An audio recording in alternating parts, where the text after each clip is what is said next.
Teman-teman sekalian, membangun kepercayaan diri pada hal yang positif itu tidak diikat dengan profesi seseorang, ya, atau tugas seseorang. Ya, kepercayaan diri itu tidak melekat kepada seorang ustadz saja, kiai saja, ya, seorang habib misalnya, seorang guru, tidak. Tapi semua kalangan sepanjang mengerjakan nilai kebaikan mesti membangun kepercayaan diri yang kokoh pada dirinya untuk komitmen mengerjakan kebaikan itu, sehingga melahirkan motivasi kuat untuk melakukannya, mengerjakannya siapapun dan apapun yang ia kerjakan. Apakah ia misalnya dia di birokrat, ya, di dunia birokrasi, apakah di dunia diplomasi, apakah seorang pebisnis, seorang pedagang, seorang perawat, dokter, insinyur, bahkan misalnya dosen, guru, mahasiswa, atau juga pekerjaan-pekerjaan yang dilakukan pada umumnya masyarakat, ya, baik bertani, berkebun misalnya dan sebagainya. Semua butuh kepercayaan diri, dibangun sepanjang dikerjakan itu baik, ya, sepanjang yang dikerjakan itu baik. Nah, sekarang membangun kepercayaan diri itu seperti apa?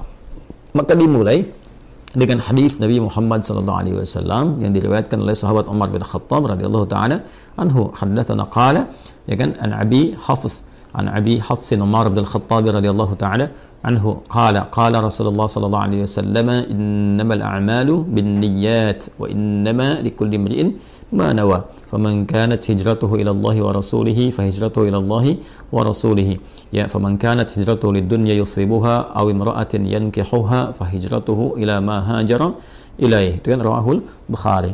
Maka di sini Nabi memberikan tips kepada kita semua, pesan yang sangat kuat. Seseorang itu kalau ingin mengerjakan sesuatu, kembalikan kepada motivasi terkuat dalam dirinya, ya, yaitu niatnya. Jadi ada 3 tahapan kita mengerjakan sesuatu itu berdasar dari dasar hati kita dulu. Yang pertama ada keinginan, ya. Yang kedua ada tekad, yang ketiga ada niat. Nah, keinginan itu disebut iradah namanya. Setiap orang tuh ingin pada segala yang baik. Ya, kalau Anda tanya, mau nggak ke surga? Semua jawab mau. Ingin nggak haji tahun ini? Semua orang ingin. Ya, tapi apakah setiap yang punya keinginan punya tekad? Belum tentu. Ya, tekad itu azam namanya, azimah, punya tekad. Baik, saya ingin ke surga, saya punya tekad yang kuat untuk bisa mendapati itu. Ya, nah tekad ini akan menurunkan turunan-turunan sampai nanti ke niat. Ya, sama persis saya pengen haji nih tahun depan, pengen banget, ya. Beda dengan yang sekedar ingin. Kayak ingin haji, ingin saja, tapi punya tekad, dia ingin mewujudkan keinginan itu. Nah, tahapan mewujudkan tekad tuh ke selanjutnya disebut dengan niat. Ada usaha pendahuluan, ya, nabung dari sekarang, terus berikhtiar, ya, ikhtiar yang optimal sehingga apa yang kita tekadkan itu bisa tercapai. Ingin ke surga, alhamdulillah, bertekad, apa surganya nih, Firdaus, maka kita siapkan, ya, berniat betul-betul, bikin tekadnya itu terwujud dalam bentuk perencanaan awal, perbaiki diri, boleh berhijrah, ya, berhijrah mendekat, meninggalkan yang buruk. Hijrah itu meninggalkan kebiasaan yang kurang baik, yang tidak Allah sukai, kepada kebiasaan baik yang Allah dan Rasulnya sukai. Itu poinnya. Jadi hijrah itu bukan menuntut kita pindah kepada suatu tempat tertentu, ya, kecuali kalau di tempat kita beraktivitas itu sangat tidak kondusif sekali.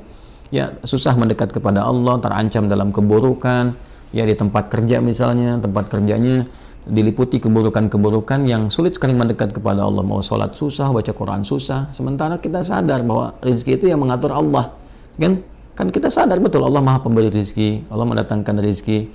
Ya, kenapa kita tidak berpindah ke tempat yang kemudian Allah sukai dan dengan itu keberkahan Allah berikan? Toh tetap kan rezeki tidak akan tertukar, toh tetap tidak akan berkurang. Ini kan poinnya. Nah, itu hijrah yang menuntut perpindahan tempat. Sama dengan tinggal di lokasi misalnya yang di tempat tinggal itu walaupun kompleknya terlihat megah dan sebagainya, tapi fasilitas untuk masjid tidak ada, mau pengajian susah, mendekat kepada Allah juga tidak mudah, gitu kan? Karena mencari tempat yang teduh, yang nyaman ibadah, yang enak beraktivitas, di situ kemudian Anda membangun kepribadian yang lebih dekat dengan Allah Subhanahu wa taala. Jadi hijrah itu prinsip dasarnya meninggalkan perbuatan yang tidak disukai oleh Allah dan Rasulnya kepada kebiasaan dan perbuatan yang disukai Allah dan Rasulnya. Jadi bukan menuntut satu perpindahan secara langsung, ya, atau pindah kepada misalnya komunitas, pengajian, golongan tertentu, bukan itu poinnya. Jadi jangan Anda katakan kalau berhijrah ini pindah ke golongan A, komunitas B dengan nama tertentu dan sebagainya. Bukan itu poinnya. Ya, lebih kepada mendekat kepada Allah. Siapapun yang bisa membimbing kita sepanjang sesuai dengan ajaran-ajaran yang disampaikan oleh Nabi, mengacu kepada keterangan dasar Al-Qur'an, ya kita ikuti dalam kebaikan. Ya, tanpa harus mencela atau menepikan orang-orang atau golongan-golongan lain tertentu. Nah, dalam konteks berpindah ini, maka lakukan semua karena Allah. Ya, motivasinya karena Allah dulu, nanti supaya dibimbing oleh Allah. Karena nanti orang melakukan sesuatu itu banyak motifnya. Ya tadi kata Nabi kan, "Faman kanat hijratuhu lidunya yusibuha." Ada yang karena materi dunia. Ya, jadi Anda ini melakukan aktivitas untuk percaya diri ini, ya mengatasi sifat malu, minder, macam-macam. Apa yang mau dikejar? Karena dunia. Ya, kalau cuma dunia orang banyak sekarang. Ya, ada latihan-latihannya segala rupa untuk mencapai pekerjaan tertentu. Ada latihan sekarang di bidang bisnis misalnya. Dilatih Anda public speaking, bagaimana bicara depan orang, begini, begitu, dan sebagainya untuk capaian dunia. Ya, Anda akan dapat. Kata Nabi, Anda akan dapat. Ya, tidak ada kesalahan di dalamnya, sepanjang dicari itu baik, tapi belum tentu ada pahala untuk bekal pulang. Nah, niat itu menentukan apakah apa yang akan kita cari ini disukai oleh Allah, sehingga punya bekal akhirat, value-nya value akhirat, atau cuma dunia saja. Itu poin pertamanya.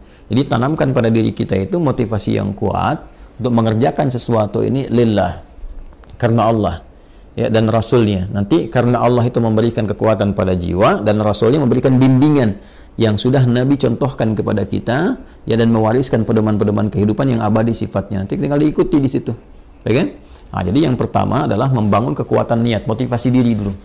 Motivasi diri dulu. Saya ingin melakukan ini sebagai hujjah saya ketika kembali kepada Allah.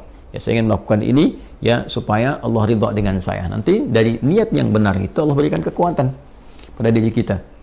Nah, niat itu diterjemahkan dengan apa? Setelah muncul dalam